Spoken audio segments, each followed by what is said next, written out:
అమ్మా చిలకమ్మ, నా కొడుక్కి త్వరగా మనువై మహాలక్ష్మి లాంటి కోడలు నా నట్టింట్లోకి ఎప్పుడొస్తుందో చెప్పమ్మా.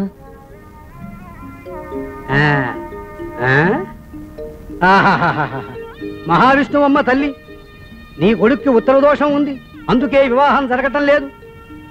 దక్షిణం మెట్ల మీద ఉత్తర కాకులు ఎదురు చూస్తున్నాయి. అవి ఎగిరేలోగా నాలాంటోడి కొంచెడు బియ్యం, సేరు మినుములు, సేరు పెసలు, ఒక ముంత నెయ్యి, 100 రూపాయల దక్షిణ ఇవన్నీ ఆయనం పెట్టిస్తే ఆ దోషం పోయి అమ్మవారి ముక్కెర లాంటి కోడలు మీ ఇంట్లో అడుగు పెడుతుందని చిలకరాజు చెబుతున్నాడు. అలాగా, ఇప్పుడే తీసుకొస్తాను. ఓసిన పిచ్చి తల్లి, ఇలా అనుకుంటే మనుగు లెక్కనే అడిగేసి ఉండేవాడిని. ఏట్రా బాతురాజు? చిలకరాజు అండి. చిలక, ఈడితోనే ఈడి జాతకం తీయించు.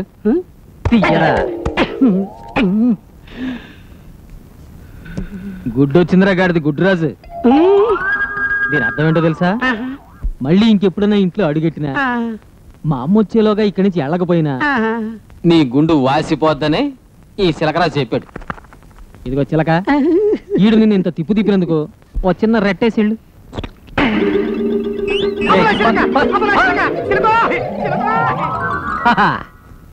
ఇదిగోండి. ఏడి చిలకరాజు? అమ్మా, నీ కోడలు ఎత్తుక్కుంటూ చిలకెళ్ళింది, చిలకను ఎత్తుక్కుంటూ ఆడెళ్ళాడు. అయ్యో, దక్షిణ వాలి కదరా. నా పెళ్లి రోజున తీసుకుంటానాళ్లే.